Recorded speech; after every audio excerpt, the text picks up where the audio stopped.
A'udzubillahi minasyaitonirrajim. Bismillahirrahmanirrahim. Assalamualaikum warahmatullahi wabarakatuh. Al-Mahmud Allahu Jalla Jalaluhu wa musalla alaihi Muhammad wa aluhu wal mad'ulahu al-bilad wa rijaluhu. Bismillahi abtadi wa bi kitabillahi ahtadi wa bi sunnati nabiyhi Muhammad sallallahu alaihi wasallam aqtadi. Bismillahi tawakkalna 'ala Allah la haula wa la quwwata illa billah. Asyhadu an la ilaha illallah wa asyhadu anna Muhammadar Rasulullah. Innallaha yuhibbul ladzina yuqatiluna fi sabilihi saffan ka'annahum bunyanun marsus. Sadaqallahul azim. Alhamdulillah, bersyukur kepada Allah Subhanahu wa taala kerana pada pagi ini sekali lagi dapat kita bertemu kembali, lewat sedikit daripada biasa 11.30 pagi. Maksudnya hari ini mungkin kita akan selesaikan sekitar pukul 12.30.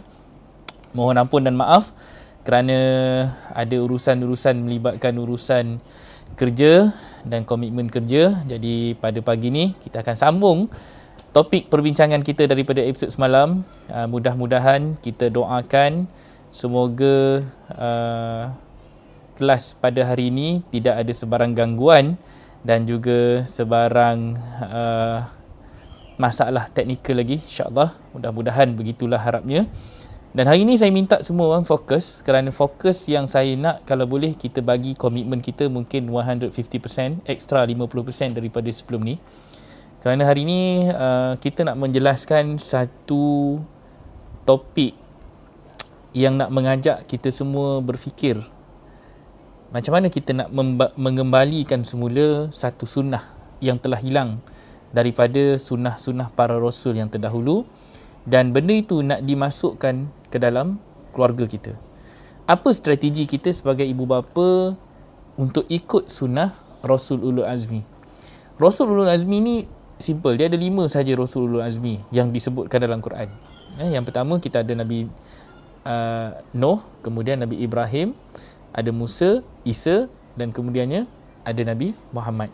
5 nabi-nabi ini adalah 5 nabi yang terpilih dalam urusan meneruskan legasi ilmu yang mereka cuba bawa sampaikan kepada umat-umat mereka, dan kemudian mereka melahirkan zuriat-zuriat keturunan yang akhirnya zuriat-zuriat ini menyambung legasi yang sama daripada Adam sampailah kepada Rasulullah sallallahu alaihi wasallam, dan akhirnya legasi itu ada di depan mata kita pada hari ini, dan menjadi tanggungjawab kita adalah orang-orang yang nak mewarisi.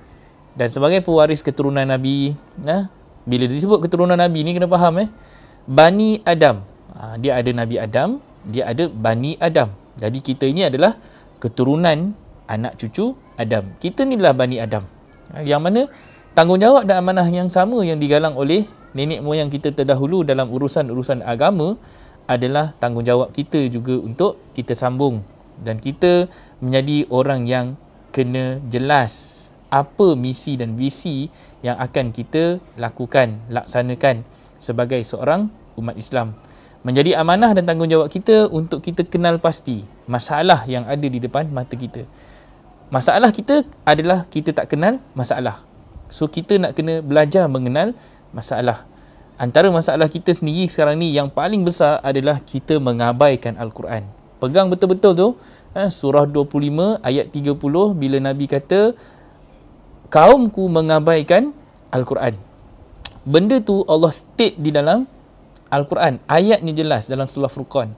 So kita ni sebagai umat yang menyedari hakikat jatuh dan bangunnya agama ni daripada zaman Nabi Adam sampailah kepada zaman kita hari ni, dia menjadi satu tanggungjawab bagi mereka yang terpilih.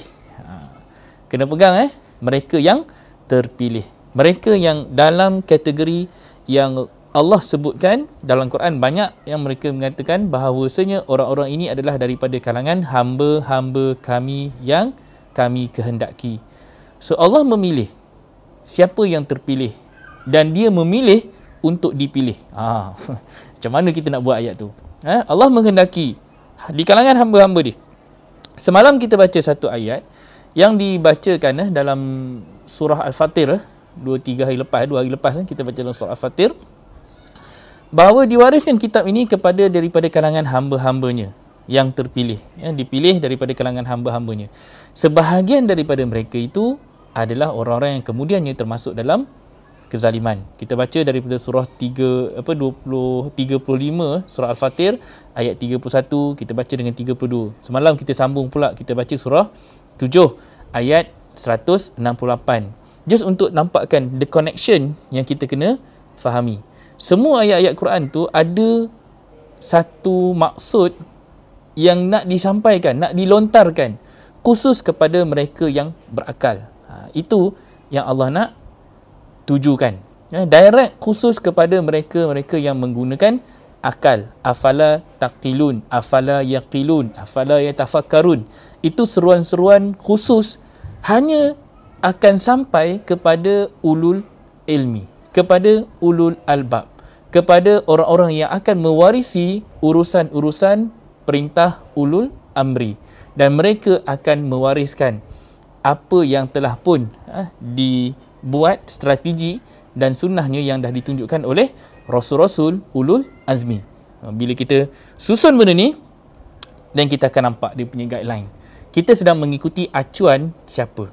Golongan-golongan ulul azmi ni, mereka ini adalah orang yang hebat, yang terpilih, yang dipilih Allah untuk membangunkan agama, membangkitkan balik, mendirikan balik agama di zaman dan di fasa mereka. Di fasa kita pula, di zaman kita, di akhir zaman, kita pun nak kena membangkitkan balik agama ini, membangunkan semula Islam yang telah pun dilihat sebagai agama yang semakin merudum, dipijak-pijak, dihina, dipandang lekeh. Agama Islam yang hari ini dinampak hanya dalam bentuk ekstremis, tetapi sebenarnya hakikat Islam adalah memberi salam, memberi kesejahteraan. Mudah kalau kita nak nampakkan hakikat sejahtera. Kalau kita duduk dekat dalam negara kita hari ini, rumah kita hari ini, komuniti kita hari ini, masyarakat kita hari ini, ada tak sejahtera itu dalam diri kita? Kita sebagai orang yang mengaku Islam, kita mampu tak mensejahterakan orang lain? Kita yang hidup dalam komuniti Islam, adakah kita sama-sama kita pun merasai nikmat kesejahteraan hidup bersama? Muafakat sebagai seorang Islam, unity, kebersamaan, kesatuan, penyatuan. Atau kita hari ini hidup dalam keadaan berpecah belah, berfirkah-firkah, duduk dalam keadaan kita ini dengki-mendengki, duduk dalam keadaan jatuh-menjatuh. Ini sesama Islam. Jenayah yang berlaku adalah di kalangan umat Islam. Yang makan rasuahnya pun orang Islam, yang hisap dadahnya pun orang Islam, yang seks bebas pun orang Islam, yang berzina pun orang Islam. Jadi di mana kesejahteraan itu? Yang merogol pun Islam, sama-sama Islam. Jadi di mana Islam yang sepatutnya mensejahterakan? Jadi Islam itu, hakikat agama yang sejahtera hilang. Tak dapat kita lihat, tak dapat kita nikmati, tak dapat kita rasai. Kecuali di kalangan hamba-hamba kami yang terpilih. Ini sahaja yang dapat merasai nikmat salam. Maka mereka ini adalah orang-orang yang dipilih untuk masuk ke satu tempat dipanggil Darussalam. Satu syurga yang dipanggil syurga yang mempunyai kesejahteraan di dalamnya, ketenangan di dalamnya, kenikmatan di dalamnya. Dan tak ramai yang mampu untuk kembali ke kampung akhirat ini. Kampung di mana mereka mengakhiri satu zaman kejumudan, satu zaman perpecahan, satu zaman yang menyebabkan kedengkian. Mereka duduk di dalam tempat yang mereka cipta syurga berdasarkan kehendak Allah. Di dalam kitab, di dalam Quran, mereka membina apa yang Allah nampakkan sebagai satu bentuk hakikat ganjaran yang akan dapat di akhirat nanti, tetapi mereka dirikan di atas muka bumi ini. Macam mana syurga yang nak diciptakan itu berlaku di depan mata. Anak-anak yang tak disentuh manusia ada depan mata. Mereka tak disentuh dari segi gadgetnya, dari segi keduniaannya, dari segi angan-angan duniawinya, dari segi ritual yang hanya memupuk mereka menjadi orang yang tidak mengenali agama dengan hakikat sebenar, sebagai orang yang tahu actual kebangkitan agama dan juga macam mana nak melaksanakan ibadah ataupun pengabdian, mencegah keji dan mungkar. Buat apa yang Allah suruh, tinggal apa yang Allah larang. Itu ibadah yang sebenar. Di situlah sebenarnya kita sebagai ibu dan bapa kena tahu apa sebenarnya strategi setiap nabi-nabi terdahulu. Ada 25 rasul, tapi 5 ni saja yang terpilih untuk kita nilai ujian dan juga mukjizat yang mereka miliki untuk kita laksanakan di zaman kita. So ini adalah satu seruan kebangkitan Yang mana kelima-lima Rasul ini kalau kita perhatikan ada disebutkan di dalam Al-Quran surah 42:13 itu Allah memilih mereka bagi orang-orang yang hendak kembali kepadanya. May yunib, siapa yang nak kembali kepada Allah. So ada tak ayat itu? Ada. Surah 42 ayat 13. So kita ini adalah orang-orang yang nak kembali semula kepada Allah. Saya yakin dan pasti orang-orang yang istiqomah bersama-sama dalam bicara maqasid ini setiap hari duduk di depan TV, setiap hari ada di depan telefon masing-masing, usaha untuk masuk ke kelas parenting. Anda semua adalah orang-orang yang terpilih.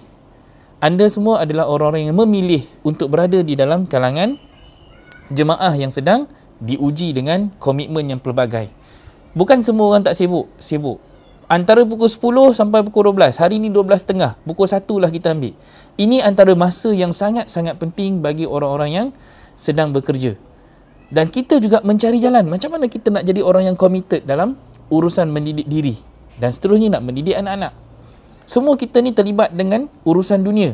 Tapi macam mana kita nak cari jalan untuk duduk di dalam golongan-golongan yang tahu bagaimana kita nak jadi orang yang mengembalikan balik akidah yang sebenar ke dalam diri kita, ke dalam keluarga kita, ke dalam masyarakat kita.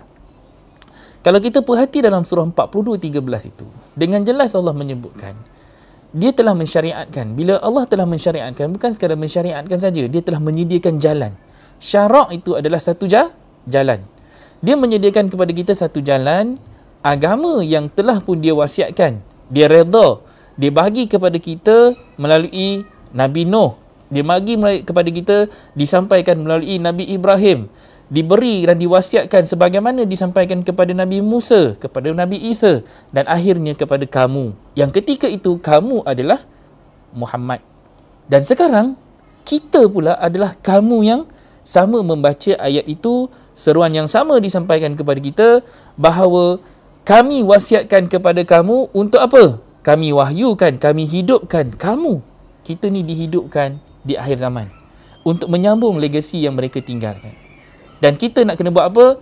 An aqimuddin, untuk tegakkan balik agama yang semakin hilang. Walaupun dibenci oleh orang-orang musyrik. Dah kenal siapa musyrik? Orang yang menduakan sistem. Orang yang menduakan izam Allah. Orang yang menduakan Allah dengan meletakkan hukum manusiawi, hukum duniawi melebihi hukum Allah. So jangan kita lihat kita mensyirikkan Allah, kita sendiri tak kenal Allah. Kita sendiri tak tahu macam mana kita nak gambarkan kekuasaan Allah. Mukjizat yang Allah berikan melalui wahyu Al-Quran kepada kita, yang kita dapat mengenali Allah itu as good as kita rasa dekat sangat dengan Allah dengan ayat-ayat yang Allah dah berikan kepada kita. So agama yang kamu serukan itu sangat berat. Sangat-sangat berat. Kepada siapa? Kepada orang-orang yang musyrik. Kepada orang yang dah duduk dalam sistem Dajjal, dah duduk dalam sistem penjajah, dah duduk dalam sistem yang sangat selesa dengan harta, tahta, wanita, ganjaran duniawi yang dijanjikan kepada kita.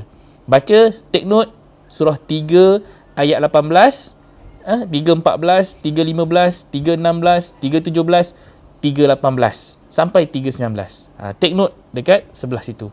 Ni adalah antara benda-benda yang orang-orang musyrik dah jadikan dunia ini sebagai perhiasan yang mereka suka. Jadikan sebagai satu tempat kepada mereka untuk jadi bersenang lenang di atas muka bumi. Jadi kita ni sebagai umat yang terpilih, sebab apa? Sebab Allah kata dalam Quran tu, Allah memilih orang yang dia kehendaki kepada agama Tauhid. So dia nak siapa saja ni yang ada ni, yang dah duduk dalam sistem-sistem yang pelbagai ni, duduk dalam sistem kapitalis, duduk dalam sistem sosialis, duduk dalam sistem komunis, duduk dalam sistem sekularisme, duduk dekat dalam sistem hedonism, dunia hiburan. Tahu, di kalangan kita ada yang dah terjebak dalam dunia hiburan yang dah bertahun-tahun. Nak keluar tak boleh. Payah. Dan dia memberi petunjuk kepada bagi orang-orang yang nak kembali balik. Dia pilih dan kemudian dia akan bagi petunjuk itu hanya kepada orang yang nak kembali. Hanya kepada orang yang dah mula dapat cetusan. Tahu cetusan? Dapat satu spark. Dapat satu nutfah. Nutfah itu kalau cerita bahasa mudah diterjemahkan, bahasanya adalah air mani. Tetapi kalau kita baca terjemahan ini dinampakkan sebagai saripati. Nutfah ini adalah saripati yang nak mencipta manusia, yang mencipta kejadian manusia, seterusnya mencipta seorang insan. So saripati ini adalah air pure yang akan menyebabkan kita dapat satu bentuk kefahaman, yang mana akhirnya kita dapat all the juice yang ada di dalam Quran ini yang menyebabkan kita faham. Faham sebenarnya bila kita baca kitab, sebenarnya you ada satu tanggungjawab. Engkau ada satu tanggungjawab yang Allah nak bagi ke engkau, yang Allah pilih engkau. Bukan saja-saja engkau duduk dekat di akhir zaman ini, engkau hidup, jadi manusia, jadi orang, jadi mak bapak budak, dan Allah bagi Quran itu dalam rumah engkau, pasti ada sebab. Allah pilih engkau duduk sebagai seorang Islam, pilih engkau dalam dunia ini, diberikan harta, diberikan kekayaan, dipilih, tak kira lah lahir kita duduk dalam pangkat mana pun, dalam keluarga bangsawan ke, dalam keluarga orang miskin ke, dalam keluarga yang porak-peranda ke, berpecah belah ke, sunnah Nabi-Nabi terdahulu berlaku tak? Berlaku semua. Ada tak satu sunnah keluarga yang berpecah belah? Ada. Keluarga Nabi Yusuf, adik-beradik sendiri pun tak nak kat dia, buang dia dalam telaga, humban dia sampai menipu mak dia, kata adik dia dah dimakan serigala. Macam-macam cara. Kalau kata keluarga sendiri dah tak suka, itu keluarga yang berpecah belah tak? Berpecah belah. Ada keluarga yang di mana nasibnya terpaksa dibuang, macam mana Nabi Musa.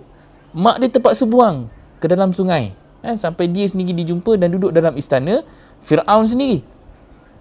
Ada keluarga yang tak dapat pun nikmat macam tu, melainkan Nabi Sulaiman lahirnya di bawah satu kuasa yang ada pada Raja Daud. Nabi Daud waktu itu adalah seorang raja yang memiliki satu wilayah yang sangat besar. Sampailah kepada anak dia Nabi Sulaiman, Allah ganjarkan dia pula dengan satu wilayah kekuasaan dengan dunia ini, diberikan kefahaman dalam bahasa-bahasa binatangnya, dalam bahasa-bahasa yang orang lain tak dapat faham. Nikmat itu diberikan kepada Nabi Sulaiman sampai dia boleh menguasai jin dan juga manusia. Itu kehebatan yang ada pada Nabi terdahulu. So semua ini adalah contoh-contoh manusia. Ada yang ada darjat, ada keturunan tinggi, ada yang keturunan yang biasa-biasa, yang hina juga seperti kita, tetapi diangkat menjadi Nabi dan Rasul. Dan begitu juga dengan sahabat-sahabat Nabi SAW. Satu contoh, ada daripada kalangan hamba, Bilal bin Rabah. Ada di kalangan bangsawan, daripada kalangan siapa? Abu Bakar As-Siddiq, Uthman bin Affan, itu usahawan, businessman. Samseng pun ada, Umar bin Khattab pun ada juga. Kan? Ada daripada kalangan peniaga, usahawan-usahawan yang berjaya, Abdurrahman bin Auf. Ada daripada kalangan ketenteraan, ketembukan, Khalid Al-Walid.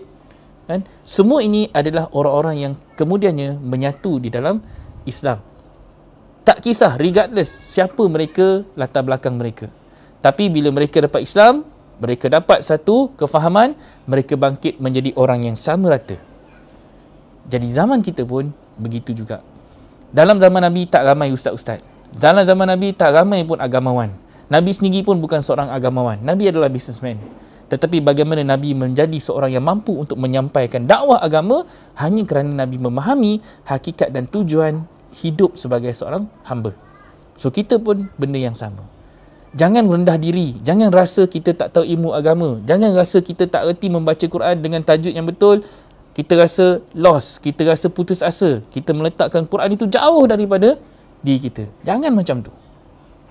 Jangan pernah mengalah hanya kerana kita tidak boleh bercakap dalam bahasa Arab, laras bahasa yang baik, kita tak boleh baca sesedap orang yang baca Quran situ, kita dengar orang tu baca Quran cantik, langsung kita tak berani nak jadi imam. Jangan rasa kecil macam tu. Bandingkan kita yang boleh cakap ni dengan orang yang tak boleh cakap. Macam mana dia nak membaca Quran? Adakah Allah zalim? Dan kalau kita hanya bergantung kepada tajwid semata-mata, maka zalimlah Allah kepada orang yang buta, orang yang pekak dan orang yang bisu. Macam mana mereka ni nak membacakan Quran? Macam mana mereka ni nak melihat Al-Quran? Macam mana mereka ni nak menyampaikan Quran? Hanya kerana kalau kita memilih kriteria bahasa Arab itu sebagai satu bentuk yang wajib dalam kita memahami dan membacakannya dengan tajwid yang baik. So kita tidak boleh jadi orang yang zalim dalam meletakkan sesuatu hukum. Hakikat sebenar yang Allah nak, datanglah Quran ini kepada orang buta sekalipun, tapi dia mampu untuk membangkit jiwanya untuk menjadi orang yang soleh, memperbaiki agama, memperbaiki keluarga, memperbaiki diri, memperbaiki umat ketika dia hidup. Dia bermanfaat kepada manusia ketika dia hidup. Dia mampu menjadi manusia yang terbaik untuk mencipta umat yang terbaik. Dia mampu untuk jadi orang yang memberi manfaat kepada agama, kepada Allah, kepada Rasul dan kepada manusia yang lain sesuai dengan kemampuan dia. Di sini kita nak kena jadi orang yang bagus dari sudut memperindah Al-Quran itu dengan akhlak. Bukan sekadar memperindah dengan bacaan. Orang solat, dia boleh solat depan kita dengan baik, dengan khusyuk. Tapi di belakang kita, dia mampu untuk jadi orang yang berzina. Boleh tak? Boleh. Sebab itu hanya satu bentuk ibadah yang ritual, yang siapa saja pun boleh buat. Kalau tidak, Snok Agronje tak, bila sebut nama Snok Agronje, dia rasa marah tu timbul balik. Kita ditipu oleh sejarah. Kita ditipu, nenek moyang kita ditipu, ibu bapa kita ditipu, kita rasa tertipu.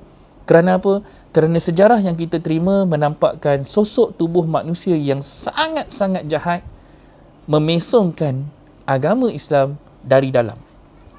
Dia masuk betul-betul ke dalam dunia Islam di Nusantara memang dengan satu misi, dengan satu visi bagaimana nak membawa umat Islam ketika itu keluar daripada Islam tanpa kita sedari. Begitu licik permainan mereka. Tapi kalau kita tak terus menerus menyalahkan Snok Agronje tanpa kita melihat apa yang kita buat dalam kita usahakan diri kita untuk keluar daripada doktrin mereka. Apa yang kita buat dalam usaha untuk kita keluar daripada segala bentuk acuan dan kefahaman yang mereka dah sediakan kepada kita. Ini adalah tanggungjawab dan amanah kita. Rasulullah 40 tahun Nabi hidup dalam suasana jahiliah. Nabi tidak mengalah. Nabi terus mencari. Dan sampai masanya Nabi dapat nikmat hasil daripada pencarian yang Nabi usahakan itu berbalas dengan satu doktrin yang direct datang daripada Allah. Dan doktrin itu sebenarnya sudah sedia ada pun sebelum-sebelum itu. Tetapi kerana kita jahil, kerana kita lalai, leka, lara, kita tidak dapat jumpa dengan doktrin yang sebenarnya sudah ada pun dekat dunia ni. Sama juga dengan Islam. Apa yang kita baca sekarang ni adalah Al-Quran yang sama yang Nabi dapat. Kaedahnya saja yang berbeza. Kerana kalau kita lihat dengan kaedah yang kita baca hari ni, kita tadarus. Tetapi tadarus itu tidak mendekatkan kita kepada Allah, melainkan sangka-sangka dan angan-angan pahala. Kita juga bertadabur Al-Quran, tetapi tadabur kita tidak dapat menghasilkan satu tabayun. Tadabur kita hanya menghasilkan satu bentuk tadabur dalam bentuk huruf-huruf yang menjadikan kita ini orang yang mengkaji tetapi tidak dapat menghasilkan bainat sesuai dengan apa yang Allah kehendaki. Bainat itu adalah satu yang penting. Lam yakunil ladzina kafaru min ahlil kitab. Tidak akan beriman orang-orang daripada orang-orang ahli kitab ini sehinggalah mereka mendapat satu bainat. Sehingga mereka nampak bainat yang ada di depan mata mereka. Sehingga mereka melihat satu bentuk bainat yang sudah jelas di depan mata mereka. So kerja kita sekarang ni nak dakwah, jangan kita cari Acong lagi, jangan kita cari Mutusami lagi, jangan kita pergi cari Ramasamy lagi, jangan kita pergi cari Peter Stuyvesant lagi dekat luar sana. Kerja kita sekarang ni dakwah dulu dekat anak kita, dakwah dulu dekat isteri kita, dakwah dulu dekat komuniti yang ada di depan mata kita yang boleh kita sampaikan dengan bahasa kaum. Itu adalah umat Islam kita sendiri yang kita nak kena betulkan. Sibuk kita berdakwah dekat luar, kita lupa anak dan isteri kita. Sibuk kita menyampaikan kepada orang luar, kita lupa yang keluarga kita pun masih memerlukan pengukuhan akidah. Saya bersyukur sebab saya duduk di dalam satu kelompok komuniti RPWP. Di sini kita sedang bekerja keras macam mana untuk kita membentuk keluarga kembali semula mengikut kitab dan sunnah sebenar-benarnya. Tak mampu banyak, kami bersyukur dengan apa yang kami sudah ada.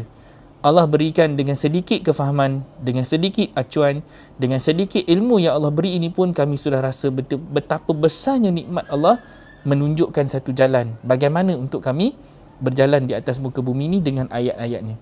Yang kita nak sekarang ni adalah istiqamah. RPWP sudah 16 tahun. 16 tahun ini bukan kata mudah ujian dia. Sebenarnya banyak ujian-ujian yang kami terpaksa tempuh dan semua ujian itu berbalik-balik kepada keyakinan apa yang ada pada ayat-ayat Allah. Yakin, benda itu jadi mudah. Tak yakin, tak pasti, benda itu jadi susah. Sebab Quran semua sama.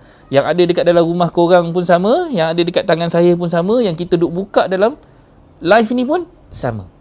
Apa yang lainnya? Yang lainnya adalah bagaimana kita nak membainatkan Al-Quran itu dengan mengikut acuan yang Allah dah sediakan. Sama ada kita hari ini mengikut acuan penjajah atau kita mengikut acuan yang hak. So di situ saja yang beza. Acuan penjajah, jangan ingat Al-Quran kita tidak dijajah. Kalau kita buka saja terjemahan, banyak terjemahan-terjemahan ada yang dipesongkan. Sebab apa? Sebab Allah dah cakap dalam Quran. Mereka menukar ayat-ayat Allah dengan tangan-tangan mereka. Ada tak? Ada. Dan kita kena faham, musuh kita ni bukanlah daripada kalangan musuh yang bukan Islam semata-mata. Ada di kalangan kita, orang Islam itu sendiri mampu menjadi musuh. Sebab itulah Allah kategorikan sebagai golongan-golongan munafik. Ingat surah 61 adalah surah Saf. Untuk kita bangkit menjadi, surah 61 kan, surah 61 untuk kita bangkit menjadi satu umat yang bangkitnya jelas, kita kena membersihkan dulu nama Allah. Sebab tu dia dipanggil surah yang, kalau kita baca surah 61 tu, dalam tu dinampakkan tentang bacaan yang pertama sekali ayatnya adalah tasbih. Kita akan bertasbih. Kemudian tasbih, untuk apa kita tasbih di situ? Untuk kita menyucikan Allah. Lepas kita menyucikan Allah, ada yusabbihulillah dengan sabbahalillah. Kita kena baca dua itu daripada surah Jemaah dengan surah As-Saf 61 dengan 62. Kita nak masuk ke dalam saf Rasul-Rasul. Kita nak masuk dalam saf Nabi-Nabi. Kita nak duduk bersama-sama dengan Nabi-Nabi ni. Kalau kita baca surah 4 ayat 69, ini adalah saf orang-orang yang diberi nikmat, orang-orang yang dapat jalan yang istiqamah, jalan yang lurus. Daripada an-nabiyyin, was-siddiqin, wasyuhada'i was-solihin. Ini adalah satu saf yang kita nak berada di dalam golongan-golongan yang diberi nikmat ini. So selalunya yang ke depan adalah Nabi-Nabi dahulu. An-nabiyyin, mereka inilah orang yang di depan. Wasyuhada' was-siddiqin, wasyuhada'i was-solihin. Kita akan lihat, ini adalah golongan-golongan yang bersama-sama dengan tim jemaah Nabi-Nabi. So adakah kita tak nak duduk dalam jemaah ini? Mestilah kita nak. Tetapi syaratnya pertama sekali engkau kena membersihkan Allah, menyucikan Allah. Allah tu pula hakikatnya sudah bersih. Allah itu hakikatnya sudah elok. Allah itu suci, maha suci. Jadi yang kotornya siapa? Yang kotornya kita. Kalau kita membersihkan diri kita, menyucikan diri kita, adalah untuk kita membersihkan kekotoran kita yang kita palitkan pada agama dia, pada nama Allah. Kerana kerosakan yang kita buat di muka bumi, Allah mendapat fitnah. Kerana kita sebagai umat Islam, kita terlibat dengan zina, Allah yang dapat fitnah. Solat tapi berzina. Baik tak payah solat. Hujungnya siapa yang dapat fitnah itu? Kembali balik kepada agama, kembali balik kepada Allah. Allah juga yang dikotori. Oleh siapa? Oleh kita sebagai penzina. So di situ yang kita kena faham. Macam mana kita nak kena faham flow perjalanan tu. Dah nak menyucikan Allah, Allah sound pula. Ya ayyuhallazina amanu lima taquluna ma la taf'alun. Wahai orang yang beriman, kenapa engkau cakap tapi engkau tak buat? Kerja kita baca Quran, banyak tak cakap? Dah berbuih mulut tak membaca Quran? Dah banyak kali dah kita bertahun-tahun kita ulang baca Quran, kita khatam Quran, bercakap saja tapi tak buat. Kabura maqtan indallah an taqulu ma la taf'alun. Sangat besar kemurkaan yang Allah benci orang yang banyak cakap tapi tak buat. Bertahun-tahun dah kita baca Quran. Di manakah kita membuktikan kita ini adalah umat yang memahami agama dan kita melaksanakan perintah Quran? So di situ kita nak kena cari jalan supaya kita kembali balik menjadi orang yang bukan banyak cakap tetapi kita tidak melaksanakan apa yang kita cakap. Tu saya yang bercakap ni pun saya lagi takut bila kita bercakap. That's why duduk kat Prihatin ni senangnya adalah cakap apa yang kita buat. Lebih baik kita bercakap apa yang kita tahu daripada kita cakap apa yang kita tak tahu. Kemudian kita tengok 61 ayat 4. Innallaha yuhibbul ladzina yuqatiluna fi sabilihi saffan ka'annahum bunyanun marsus. Allah kata, sesungguhnya Allah mencintai. Innallah, Allah sungguh-sungguh, bukan Allah main-main. Innallaha yuhibbul ladzi, Allah cinta, Allah sayang. Ni bukan cerita biasa-biasa Bukan cerita Allah sekadar kasih saja ni. Ni cerita cinta. So bayangkan Allah cinta. Bukan sekadar sayang saja ni. Cinta ni, tahap hub ni adalah satu benda yang Allah nak menampakkan kecintaan ni. Kekasih ni, bicara kekasih. Allah mencintai orang yang berjuang. Ni cerita tentang perjuangan. Fi sabilillah, berjuang di jalan Allah. Apa perjuangan kita yang kita kena lihat hari ni? Nabi-Nabi terdahulu, ulil azmi ni, mereka ni adalah orang-orang yang berjuang di jalan Allah untuk menegakkan agama. Untuk membangkitkan agama, membangunkan agama. Ini kerja yang mereka buat. Mereka sanggup hilang apa yang ada depan mata mereka dari segi harta, tahta, wanita. Satu ketika dulu mereka dipandang mulia dengan tahta, harta dan milikan yang mereka ada. Tetapi bila mereka dah terjebak dalam dunia untuk berdakwah, mengajak manusia keluar, mereka ketika itu dipandang hina. Ada mereka kisah? Tak kisah. Nabi selepas itu tak jadi kaya lagi dah. Nabi terus menjadi seorang yang zuhud. Nabi solat tak pernah mengharapkan kekayaan. Nabi puasa tidak pernah mengharapkan sedekah dan pahala, tidak mengharapkan kepada ganjaran. Nabi berjuang menegakkan agama, tidak mengharapkan upah. Tapi kita berbeza. Di zaman kita, kita dididik dengan cara yang lain. Kita dinampakkan apa yang kita buat perlukan kepada ganjaran dalam bentuk harta dan dunia. Dakwah kita dengan dakwah yang ada ganjaran, ada dunia yang kita nak bahagiannya. Memanglah kita hidup kat dunia ni, mana boleh elak. Kita mestilah kena ada dunia yang kita kena hidup. Kita nak kena bagi makan anak isteri, kita nak bagi makan ibu bapa kita, infak, nafkah yang kita kena. Itu dari sudut tertentu.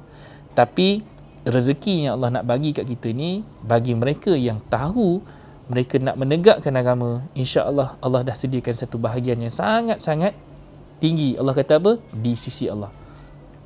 Tu baca surah 9 ayat 20 tu. Allazina amanu wa hajaru wa jahadu fi sabilillah bi amwalihim wa anfusihim a'zamu darajatan indallah wa ulaika humul faizun. Jadi orang-orang yang berjuang, berjihad dan berhijrah di jalan Allah ini, mereka ini diangkat darjatnya di sisi Allah kerana pengorbanan mereka dari sudut harta dan diri itu terlalu tinggi. Allah respect kepada golongan-golongan ini. So kita nak jadi golongan yang macam mana? Itu pilihan kita. Pilihlah sama ada kita nak jadi dalam kalangan Rasul-Rasul Ulul Azmi ni. Inilah kita punya model. Dan model terbaik adalah Rasulullah SAW, yang mana Nabi sendiri pun mengambil model yang ditunjukkan oleh Nabi Ibrahim AS sebagai satu contoh. Kama sallai ta'ala Ibrahim. Itu selawat Ibrahimiyah yang kita baca di dalam solat untuk menampakkan bagaimana respeknya kita kepada Nabi Muhammad, yang menjadi duplikasi kepada pembinaan keluarga Nabi Ibrahim yang kita juga kena cipta mengikut kaedah yang sama. Itu amanah dan tanggungjawab kita. So perjalanan kita ni perjalanan yang sangat besar. Perjalanan ke arah mencipta Darussalam di tanah kita sendiri, di rumah kita sendiri. Bangunan yang kita nak bina itu ka'annahum bunyanun marsus. Esok hari Jumaat bicara kahfi. Esok adalah episod terakhir kita, nak kata season 1 ke, nak kata musim pertama pun tak tahu lagi. Perancangan Allah itu hebat. Kita tak tahu macam mana akan datang. Minggu depan kita akan mula seminggu sekali sahaja kita punya live sesi kita. Tapi untuk 72 episod yang kita akan rancang ini, dan kita dah buat untuk kita tamatkan pada esok hari. Esok sesuai dengan hari Jumaat. Esok juga adalah bicara Al-Kahfi. So kita akan nampakkan apakah hakikat bangunan yang kita nak susun, tersusun kukuh sesuai dengan perintah Allah yang Allah berikan kepada kita. So esok adalah hari yang sangat-sangat penting untuk saya sendiri pun. Kita nak kena nampakkan kenapa 72 episod ini adalah satu episod yang sangat-sangat penting, baik dari segi mutasyabihat, baik dari segi muhkamat. So esok adalah satu slot sesi yang sangat-sangat penting untuk kita rangkumkan kenapa dan hala tuju, ke mana kita nak bawa misi dan visi bicara maqasid ini kepada semua orang. Kita ada satu visi dan kita ada satu misi, macam mana kita nak mencapai syurga Allah tu. Tapi syurga itu nak capai, kita mesti dapatkan dulu di dunia ini. Nak jadi ahli syurga, pastikan kita menjadi ahli syurga di dalam rumah kita dulu. Ahli, namanya ahli. Ahli itu adalah satu orang kata, kalau kita baca bahasa Arab tu perkataan ahli tu, bahasa kita ni anggota. Bahasa Melayu ni anggota. So kita nak jadi sebahagian daripada anggota. Islam itu ibarat satu batang tubuh. So kita ada anggota badan. Dalam Islam itu di mana fungsi kita hari ini? Kita jadi kaki ke, kita jadi tangan ke, kita jadi mata ke, hidung ke, mulut ke, telinga ke? So cari fungsi kita di dalam agama kita. Ke kita ni tak ada fungsi lagi untuk Islam setakat ni. Daripada kita lahir sampai umur kita dah 40 tahun ni, apa yang kita dah beri contribution kita kepada agama? Kita duk minta kepada Allah, minta macam-macam daripada kita kecil sampai kita besar. Minta dia bagi kita SPM banyak A, minta kita bagi jodoh yang baik, kita minta dekat Allah bagi kita rezeki, kita minta dekat Allah bagi kita dapat kerja yang baik, minta ke Allah dapat anak-anak yang baik, dapat anak yang soleh. Macam-macam dah kita minta dekat Allah. Tapi yang Allah minta dekat kita dapat ke belum? Yang Allah minta macam-macam dalam kitab Quran itu, kita dah buat belum? Walaupun kita tak buat, Allah bagi tak? Allah bagi. Allah tetap bagi. Tetapi yang Allah minta dalam Quran yang kita baca dah banyak kali, yang kita khatam tu, kita dah buat ke belum? Kita dah bagi belum? Kita dah serah ke belum? So ini satu benda yang kita kena tanya diri kita dan persoalkan balik amanah yang Allah bagi kat kita, dan apa strategi kita sebagai ibu bapa untuk kita follow sunnah itu, untuk mencipta keluarga kita pula yang mengikut sunnah Nabi dan Rasul, yang berjaya mencipta keluarga keturunan para Nabi-Nabi dan Rasul terdahulu. So ini tugas dan tanggungjawab kita semua. Bukan tanggungjawab saya seorang, tanggungjawab semua orang. Daripada surah Saf, kita akan masuk ke surah Jemaah. Once kita dah duduk di dalam saf ini, once kita dah masuk dalam saf ini, dalam surah Saf tu banyaklah dinampakkan tentang Allah offer kita perniagaan. Perniagaan itu adalah kita nak ke tidak yang akan menyelamatkan kita daripada azab api neraka yang besar, yang ganas, yang teruk, yang pedih. Adakah kita nak memilih untuk duduk di dalam perniagaan yang Allah offer, satu tawaran yang Allah beri, ataupun kita nak menolak tawaran itu? Kemudian, adakah kita nak jadi orang-orang yang seperti mana umat Nabi Isa yang menjadi ansar kepada agamanya? Dipanggil Ansarullah, orang-orang yang membantu dalam kita membangkitkan balik agama Allah, seperti mana yang berlaku pada Nabi Isa waktu itu. Tamat cerita surah 61. Allah masukkan cerita tentang 62. Masuk dalam cerita 62, Allah ceritakan kepada kita, wallazi ba'asa fil ummiyina rasulan minhum yatluna alaihim ayatihi wa yuzakkihim wa yu'allimuhumul kitaba wal hikmah. Ceritanya tentang macam mana dibangkitkan seorang rasul daripada kalangan umat yang buta huruf, kaum yang buta huruf, lalu dibacakan kepada mereka, disucikan kepada mereka, diajarkan kepada mereka kitab dan hikmah. Yang sebelum itu mereka itu adalah orang-orang yang di dalam keadaan kesesatan yang nyata. Itu cerita tentang surah 62. Satu jemaah manusia yang sudah pun duduk dalam kegelapan, kesesatan, yang nak disucikan, yang nak dibersihkan, yang nak diajarkan balik kitab dan hikmah, kerana mereka itu sebelumnya adalah umat yang buta huruf. So cerita umat jemaah kita hari ini. Baca surah jemaah tapi kita tak faham how to implement, apa strategi kita. So tanggungjawab kita, keluarkan balik manusia-manusia itu. Jadilah orang yang berperanan sebagai rasul, yang membawa risalah, yang mengajak manusia keluar seiring dengan wasiat yang Nabi tinggalkan, yang Allah berikan melalui kitab. Itu tanggungjawab kita. Bangkit, keluarkan manusia daripada kegelapan. Sekali lagi, dalam surah 62 itu, surah Jemaah, cerita tentang perniagaan. Daripada ayat 9, 10 dan 11. Dalam kursus haji itu kita pecahkan sangat-sangat padat ayat 62, 9, 10 dan 11. Sampai kita nampak apakah mesej haji kecil dan haji akbar. Sampai kita nampak apa sebenarnya misi untuk kita duduk di dalam haji kecil yang kita buat setiap hari Jumaat. Sampailah kita pergi kepada perintah seterusnya untuk kita masuk ke dalam proses haji akbar. Tu cerita dalam surah 62. Nak buat apa? Nak Islam bangkit, kena cari saf, masuk dalam saf, barulah kita mampu untuk duduk dalam jemaah.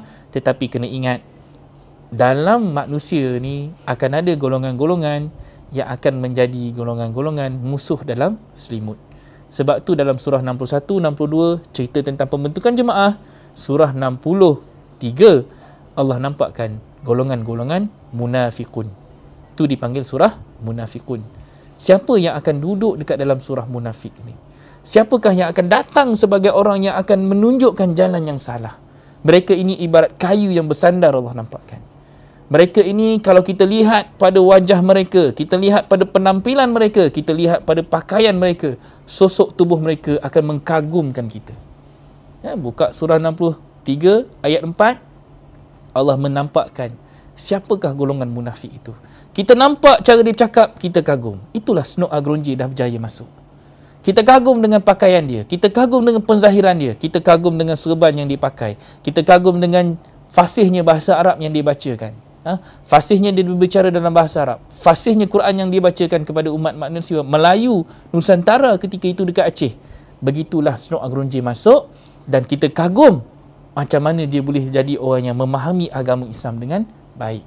Dengan penampilan berjanggutnya, dengan pakaian jubahnya, dia diangkat menjadi mufti. Itu Snok di zaman 1889. Masuk ke Nusantara sampai 1905, habis kita semua diracun, dituba dengan satu fatwa-fatwa yang menyebabkan kita tak sedar. Fatwa itulah yang kita warisi sampai hari ini. Snok. Dan jangan ingat, hari ini pun kita sama juga. Kita kadang-kadang terpukau dengan pakaian, penzahiran, ucapan yang baik daripada individu-individu yang cuba membawa kembali agama. Tetapi kadang-kadang kita tak sedar, mereka ini adalah munafik-munafik yang ada di dalam agama, yang duduk di dalam sistem, yang menjadi senjata dan juga ejen-ejen kepada Dajjal. Ini satu benda yang sangat-sangat bahaya. So kita kena kenal munafik itu. Kita kena kenal siapakah yang menjadi orang-orang yang Allah katakan hanya menjadi satu kayu yang bersandar. Kayu yang bersandar. Kita nak mencipta satu pohon, tapi bayangkan ada satu kayu bersandar dekat pohon tu. Kayu tu hanya menumpang. Kayu itu hanya duduk, dia bersandar di situ, tidak ada peranan. Nak kata sandar, dia bukan menyokong. Kalau menyokong, dia jadi tiang. Tahu, tiang yang kuat, sokong benda nak rebah. Itu dia jadi bukan kayu bersandar. Ni dia buat apa? Ini pokok kan, dia duduk situ. Melipat, macam kita bersandar dekat dinding. Kan? Dinding tu tak roboh pun. Tapi kita yang duduk bersandar. Tak ada manfaat apa-apa. Tu cara Allah nak bahasakan kita. So cuba cek diri kita sehingga hari ini. Apakah fungsi dan peranan kita kepada agama?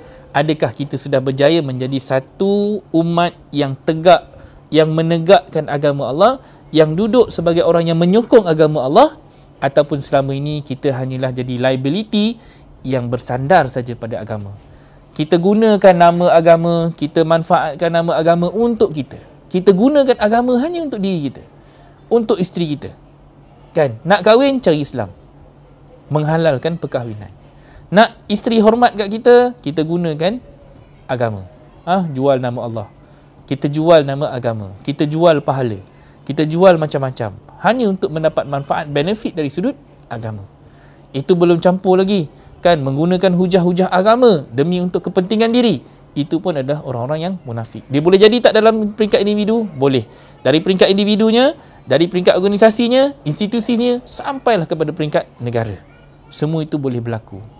Hanya kerana agama itu telah pun digunakan, dah diperkosa sehingga menyebabkan Allah menjadi kotor.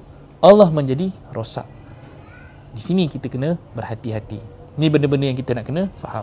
So Islam jatuh dan bangkit.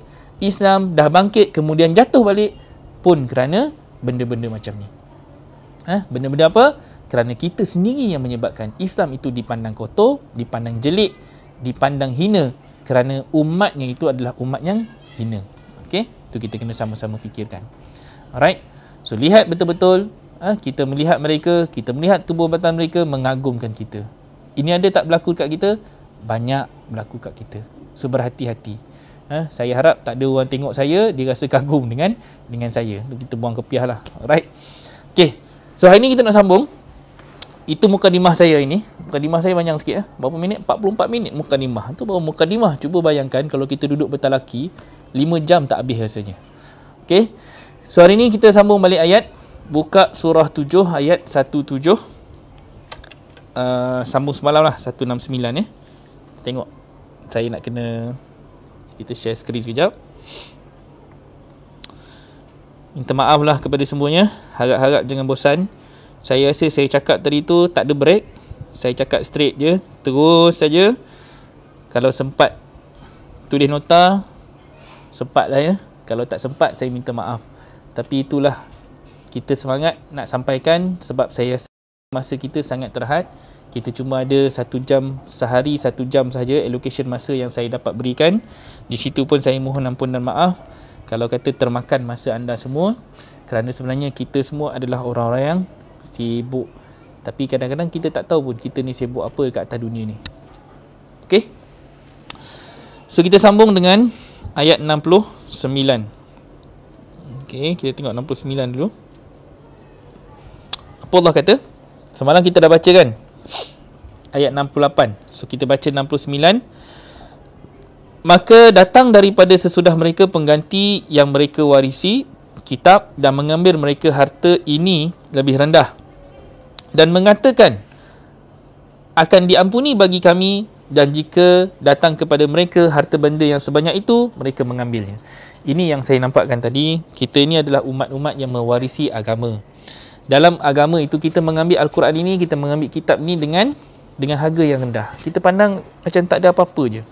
Tapi bila Allah gantikan kepada kita dengan sesuatu yang besar, dengan agama ini kan, pun kita ambil juga. Tamaknya kita nak dua-dua. Ya, tapi bila kita dapat harta yang lebih besar, Allah bagi kat kita kemewahan, Allah bagi kat kita harta, Allah bagi kat kita anak-anak semua, sekejap saja kita jadi orang yang lupakan apa yang Allah dah bagi. Dan pada kita nampak sayughfaru lana. Tak apa kita buat dosa kat atas dunia ni, Allah ampun. Allah kan Maha Pengampun. Kena ingat Allah Maha Pengampun. Allah pun ada tak kemurkaan dia? Ada. Allah boleh terbalikkan bumi, Allah boleh lipat dunia ini sampai dia ratakan bumi ini hanya kerana kemurkaan dia kepada umat-umat yang lupa diri. So jangan kita ingat Allah tak berdendam. Allah pun berdendam dengan orang-orang yang musyrik, orang-orang yang munafik, orang-orang yang fasik. Dan paling teruk adalah orang munafik. Jangan sampai kita menjadi orang-orang munafik yang akhirnya kita jadi orang yang rugi. Jadi baca ayat ni, tengok dalam-dalam dan kenanglah diri kita. Bukankah diambil atas mereka itu misaqul kitab, satu perjanjian dalam kitab itu, bahawa tidak mereka mengatakan atas Allah kecuali kebenaran. Jadi banyak daripada kalangan kita hari ini, kita baca Quran, kita kata lepas habis baca Quran, sadaqallahul azim. Ingat kita baca Quran, habis baca Quran, kita pun baca sadaqallahul azim. Tapi berapa ramai daripada kalangan kita yang betul-betul faham apa yang kita benarkan? Tak. Kita cuba baca Arab, lepas tu kita sadaqallahul azim. Dah, kita baca sadaqallahul azim pun sebab apa? Ustaz yang suruh, ustazah yang suruh. Lepas habis baca sadaqallahul azim. Kita pun sadaqallahul azim. Pak tutup, letak kat dahi, cium dekat mulut, letak kat dada. Ritual yang kita buat. Tapi kita tak faham sebenarnya bila kita sadaqallahul azim, ayat yang kita baca itu tadi terus kena registered dekat kepala. Terus kena melekat dekat kepala untuk kita pastikan tasdik. Kita akan tasdik bil qalbi, takrir bil lisan. Kita kena jadikan bacaan itu sebagai sesuatu yang menjadi zikir di dada kita. Ilmu yang jelas duduk dekat dada kita. Dan kita kena sampaikan daripada mulut kita, kita kena menyampaikan kebenaran. Kita kena cakap yang benar, yang mencakap yang hak. Yang betul kita kata betul, yang salah kita salah. Itulah solat yang kita nak kena cegah keji dan mungkar. Tapi kebanyakan kita tak buat. Wadarasu, dan mereka mempelajari apa di dalamnya. Kita banyak belajar, tadarus kan? Itu wadarasu tu daripada perkataan darasa. Darasa tadarus. Kita banyak belajar tetapi kita tak buat apa yang kita belajar. Kita belajar kat sekolah dulu macam-macam benda kan. Tajwidnya gini-gini semua, tapi tajwidnya hujungnya kita tak tahu nak manfaatkan tajwid itu macam mana. Tahu. Kita tak reti pun nak implementkan tajwid itu dalam kehidupan harian kita. Sama dengan kita belajar solat, hujungnya kita tak tahu macam mana nak implementkan solat itu di dalam kehidupan yang kita buat. Kita belajar puasa sebulan, setahun sekali, tapi kita tak reti nak implementkan macam mana puasa itu dapat menahan diri kita, hawa nafsu kita, mencegah keji dan mungkar kita. Banyak benda yang kita buat tapi kita tak faham, kita tak jelas, kita tak mampu untuk bangkitkan agama itu daripada ritual-ritual yang kita dapat. Wadarul akhirah. Dan sekarang ni nampakkan tentang darul akhirat. Sebelum ni kita nampakkan Darussalam, pun salah satu daripada darul akhirahnya. Lebih baik bagi orang-orang yang bertakwa. Ingat balik, takwa adalah committed. Macam mana kita nak jadi orang yang bercommitted, yang memberi komitmen kepada agama Allah. Nak dapat dunia, nak dapat akhirat, kita kejar akhirat untuk kita dapat dunia, dan sesungguhnya Allah nampakkan darul akhirat itu adalah lebih baik. Kita nak cari yang tu. Kejar akhirat, kita akan dapat dunia. Orang yang committed dengan akhirat, committed untuk membangkitkan agama, membangkitkan Islam, sebenarnya dunia itu dah dipandang last sekali, hujung-hujung. Tak kisahlah. Kan? Tak apa. Dunia itu hanya dah jadi satu benda yang ada di tangan, bukan di hati. Duit, sesuatu yang ada di tangan, bukan di hati. Duit tu lalu je. Lalu 10,000, 1 juta, dia bypass saja. Tak apa. Sebab apa? Benda tu tidak menguasai jiwa dia. Itu satu benda yang kita nak kena faham. Afala taqilun. Kemudian Allah kata, maka apakah tidak kamu menggunakan akal? So bila kita go through 168, 169, then Allah suruh kita gunakan akal kita. Engkau ni umat yang macam mana? Engkau ni hamba yang macam mana? Engkau dah menjual agama engkau untuk dapat dunia, ataupun engkau duduk di dalam agama ini untuk melaksanakan satu perintah agama, untuk mengharmonikan, mengamankan, mensejahterakan dunia. Mana satu peranan kita? Allah gantikan kita dengan umat-umat terdahulu. Why? Supaya kita dapat menyambung balik generasi yang dah lepas, mewarisi risalah Nabi, dan kemudian kita mensejahterakan umat kita. Dalam fasa yang kita hidup, kita pula didik anak-anak kita. Cipta umat yang akan menggantikan kita. Mereka yang nak mewarisi kita. Tapi kebanyakan kita hari ini banyak wariskan anak-anak kita harta, banyak wariskan mereka tanah, banyak bagi wasiat tanah, banyak bagi wasiat harta, suruh mereka belajar rajin-rajin, kerja besar tinggi apa semua bagai, tapi hujungnya mereka tak tahu tentang agama. Mereka kosong tentang Islam. Mereka gagal nak memahami, menghayati tujuan dan maksud kenapa mereka jadi umat Islam. Kenapa mereka ni dilahirkan dan dicipta sebagai hamba Allah. Ini benda yang kita nak kena tahu. Ini banyak benda yang kita nak kena fahami. Hakikat dan kejadian sebenar, kita jadi orang-orang yang jelas hala tuju kita sebagai seorang yang mengakui beriman. Kemudian kita tengok dalam ayat 170. Apa Allah kata? Walladhi nayumassiku nabil kitab, dan orang-orang yang berpegang teguh dengan kitab, wa aqamus solah, dan mereka mendirikan solat, inna, sesungguhnya kami, la nudhi'u, tidak akan mensia-siakan, ajrul muslihin, pahala ni tukar jadi ganjaran kepada apa? Orang-orang yang muslihin. Siapa orang yang muslihin ini? Orang-orang yang nak memperbaiki. Muslih ni adalah orang-orang yang nak memperbaiki. Nak memperbaiki apa? Nak memperbaiki kerosakan yang dah dibuat oleh umat-umat terdahulu. Itu kerja kita. Dia pegang betul-betul kemas-kemas dengan kitab ni. Dia pegang betul-betul dengan kitab ni. Kalau kitab ni cerita, kalau ikutkan terjemahan atas, dia kata kitab ini kitab Taurat. So bayangkan kita baca. Dan orang-orang yang berpegang kepada Taurat dan mendirikan solat. Maksudnya, zaman Nabi Musa, mereka solat tak? Mereka dah solat. Boleh nampak? Mereka dah solat. Dah ada satu perintah untuk mendirikan solat, mencegah keji dan mungkar. Sampai ke zaman Nabi Isa. Isa solat tak? Isa pun solat. Dia pun mencegah keji dan mungkar. Sampai kepada nama Nabi Muhammad. Nabi Muhammad pun buat solat juga. Mencegah keji dan mungkar. Cuma di zaman Nabi Muhammad, kemudian solat itu diriculkan supaya apa? Supaya manusia mendapat satu disiplin ritual solat yang sebenar. Kita tahu macam mana kita nak bangkitkan agama melalui perintah qiyam tadi. Rukuk, sujud, iqtidal, duduk antara dua sujud, memberi salam. Semua itu adalah elemen-elemen rukun-rukun solat yang kita nak kena faham dan kita nak terjemahkannya dalam bentuk tabayyun. Kita tadaburkan setiap ayat Quran yang ada di dalam solat itu, macam mana kita nak buat gerak kerja kita dalam membangunkan agama melalui ayat-ayat yang kita dapat daripada kitab. Itu proses dia. So, adakah kita ini sudah termasuk dalam golongan-golongan muslihin? Orang-orang yang sedang memperbaiki dunia kita. Ingatlah, inna dina bada'an ghariban. Fatuba lil ghuraba. Siapakah golongan-golongan ghuraba ini? Alladzina yuslihu, iaitu orang-orang yang memperbaiki ma afsadan nas, apa yang dah dirosakkan manusia, min ba'di min sunnati, setelah kematianku, setelah ketiadaanku, daripada sunnahku. So ini benda yang kita nak kena buat.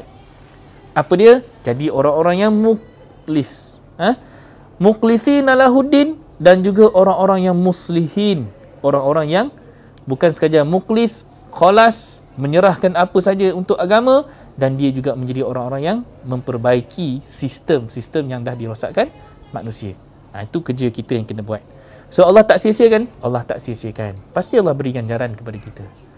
Yang menyebabkan kita ni jadi orang yang berbelah bagi, yang tak tahu ke mana kita nak pergi dengan dunia ni. Apa yang kita nak buat dengan dunia kita ni? Apa yang kita nak buat dengan Quran yang ada depan kita ni?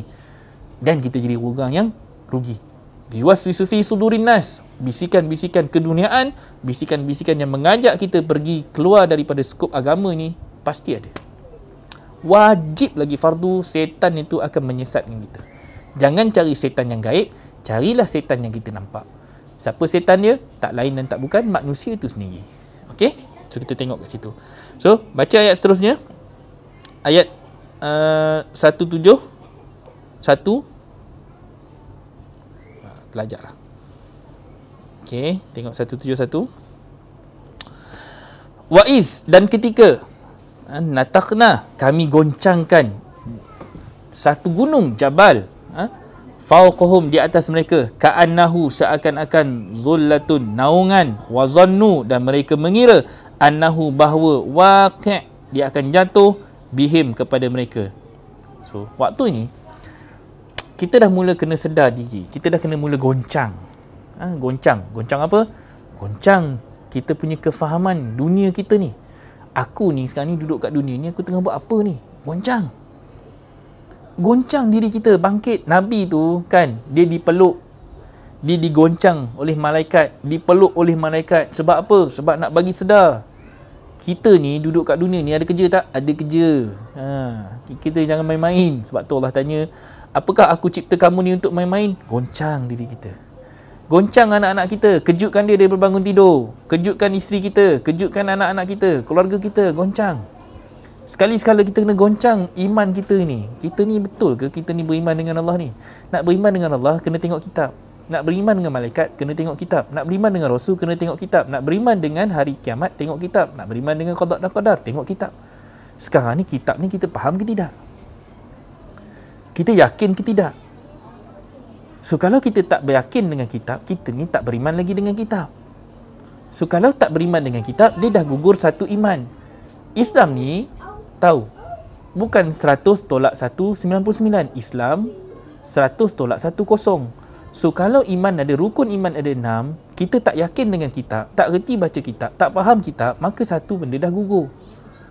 6 tolak 1, 0. Bila 6 tolak 1, 0, kita ni ibaratnya orang yang sudah tidak ada iman. Sebab tu Allah kata dalam 42-52, engkau tidak kenal apa itu kitab, apa itu iman. Dah hidup 40 tahun, tak kenal kitab. Buta huruf tak? Buta huruf. Tak mengenali kitab. Surah 2 ayat 78. Surah 62 ayat 2. Kaumnya, bukan seorang, satu kaumnya adalah kaum yang buta huruf. So kita ini jadi orang-orang yang tak kenal agama, tak kenal kitab. So kita jadi manusia-manusia yang Allah nak goncangkan sekejap. Goncangkan. Sampailah kita rasa macam kita dah nak masuk neraka dah ni. Macam kita ni, teruknya kita ni. Kita rasa macam satu gunung nak jatuh atas kepala kita. Satu beban nak jatuh atas kepala kita. Satu benda yang Allah nak hempuk kita. Bayangkan macam mana Allah dah marah, dah murka, goncangkan kita dengan akidah kita. Kalau kita kata kita ni musyrik, orang-orang yang telah menyekutukan Allah, menduakan sistem Allah, goncang diri kita, tanya. Dah berapa puluh tahun kita menduakan sistem Allah? Dah berapa lama kita duduk dalam sistem Dajjal? Dah berapa lama kita duduk dalam sistem yang dicipta oleh manusia, dalam sistem jahiliah? Berapa lama? Dan macam mana kita nak keluar kalau kaki kita ni masih lagi duduk dekat dalam sistem dia? Goncangkan diri kita. Angkat macam mana satu gunung tu nak diterbenamkan di atas kepala kita. Dan bila dah rasa macam tu, dah rasa kita dah dapat satu goncangan yang menyebabkan kita sedar diri kita ini siapa di sisi Allah. Kemudian Allah kata apa? Khudhu ma atainakum, ambillah apa yang kami berikan kepadamu. Apa yang Allah bagi kat kita? Allah bagi kita kitab. Sebenarnya bila Allah bagi kita kitab itu, Allah pun bagi kat kita satu pewarisan, wasiat. Jalan yang kita nak ulang balik jalan yang Nabi-Nabi buat.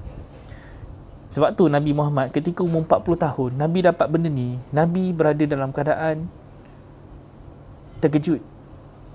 Siapa tak terkejut? Hari ni kalau kita tanya semua orang, siapa tak terkejut bila kita dibacakan Quran begini? Kita merasakan Allah sedang memilih kita.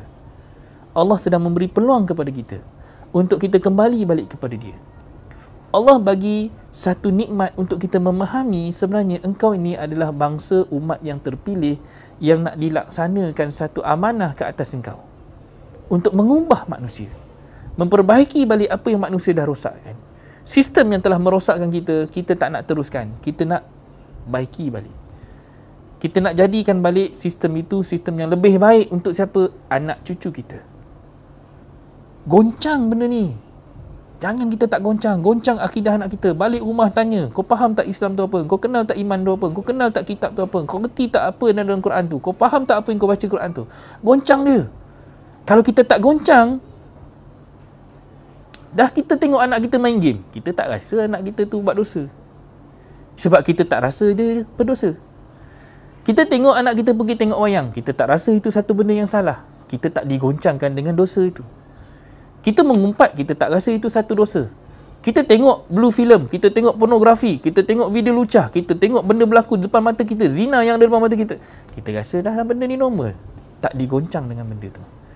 Kita tak rasa itu amanah untuk kita bangkit. Dan kita jadi umat yang lalai. Umat yang layak Allah gantikan. Umat yang layak Allah terbalikkan bumi. Umat yang engkau ni dah duduk kat dunia ni memberatkan bumi saja, tak ada fungsi. So itu satu benda yang kita kena jelas. Allah kata apa? Ambillah. Allah suruh kita ambil. This is amanah. Ini adalah satu benda yang Allah dah nak bagi kat kita, ambillah. Apa yang kami berikan kepada kamu biquwah, dengan kuat. Pegang kuat-kuat. Sebab tu Allah kata siapa yang dapat benda ni, pegang. Pegang betul-betul. Supaya apa? Supaya kita jadi orang yang muslihin. Orang yang nak memperbaiki. Wazkuru, dan ingatlah ma fihi la'allakum tattaqun. Ingat ayat 171 dengan 170 tadi, dia punya tona dia, apa yang Allah katakan kepada kita sama. Untuk jadi orang yang committed, untuk jadi orang yang bertakwim, untuk jadi orang yang berkomitmen kepada agama dia. So kalau kita ni masih lagi sanggup berkomitmen gila-gila punya kerja bagai nak mati dengan manusia, kita kerja siang dan malam, workaholic, mengejar harta, tahta dan dunia wanita yang Allah nak bagi kat kita ni dalam bentuk yang sementara, tapi dalam masa yang sama kita tidak committed dalam agama Allah. Kita tidak committed dalam nak memelihara hak-hak Allah. Maka kita akan jadi satu umat yang akhirnya menjadi umat yang lalai dan leka. Ayat ini sebenarnya dikena baca dengan ayat 172. Ayat 172 kalau baca, lagilah kita akan rasa melompat-lompat. Macam mana kita akan rasa kena hempuk-hempuk dengan Allah kalau baca dengan faham. So saya tangguh dululah ayat ni.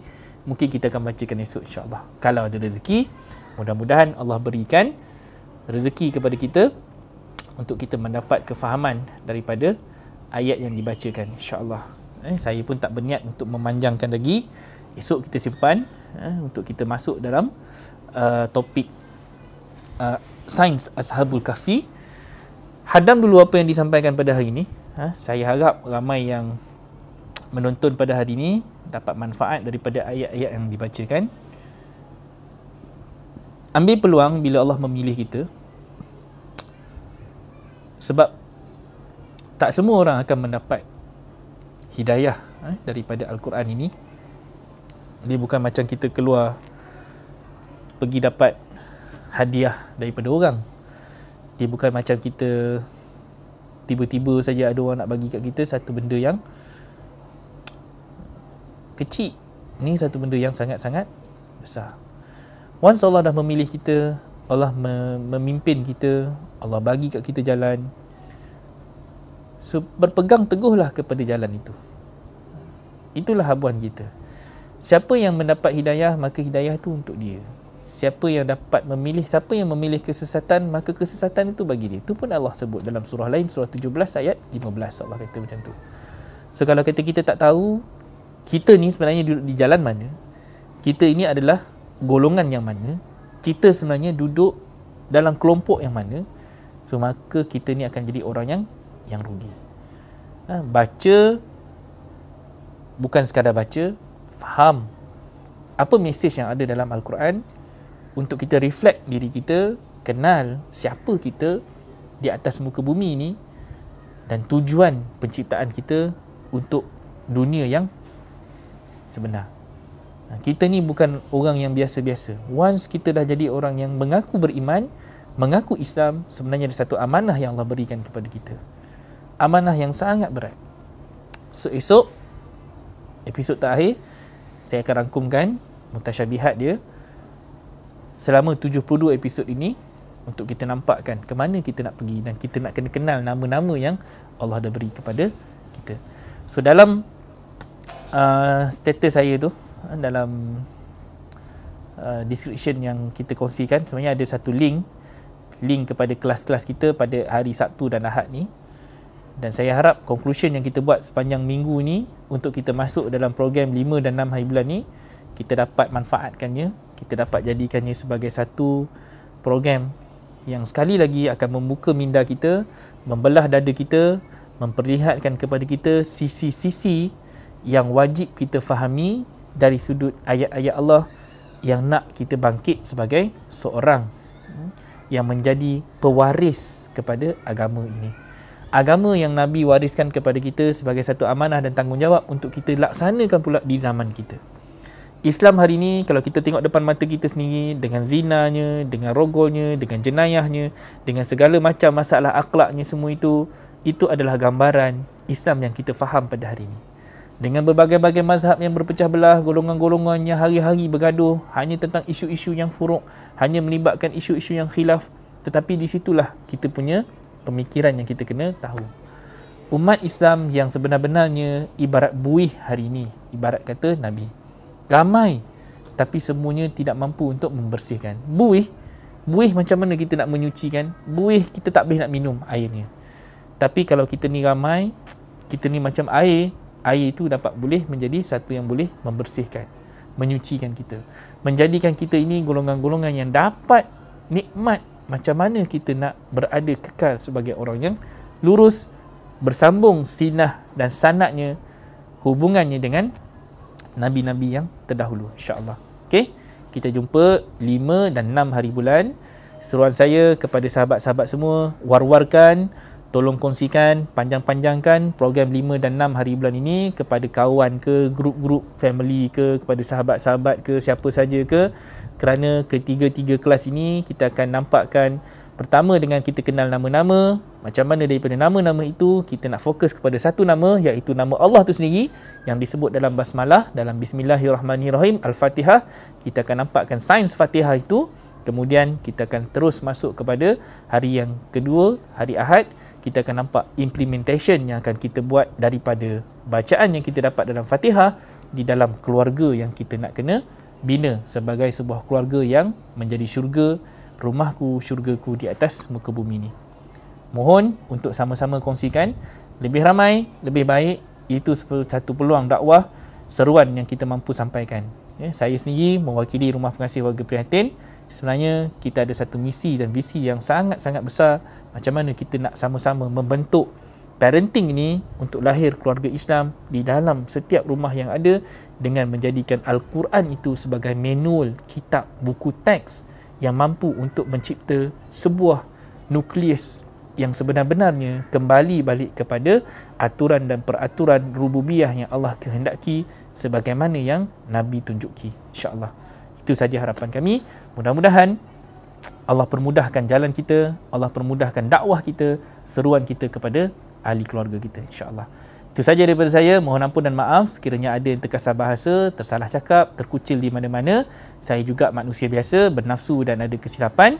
Mohon ampun dan maaf. Mudah-mudahan segala yang disampaikan dapat menjadi satu manfaat dan berguna untuk kita hadam dan kita jadikannya sebagai satu petunjuk dalam kerja buat kita seharian, insya-Allah.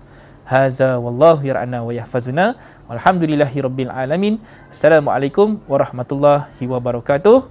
Okey, lepas ni masuk group discussion, kita sembang panjang. Okey. Assalamualaikum warahmatullahi wabarakatuh.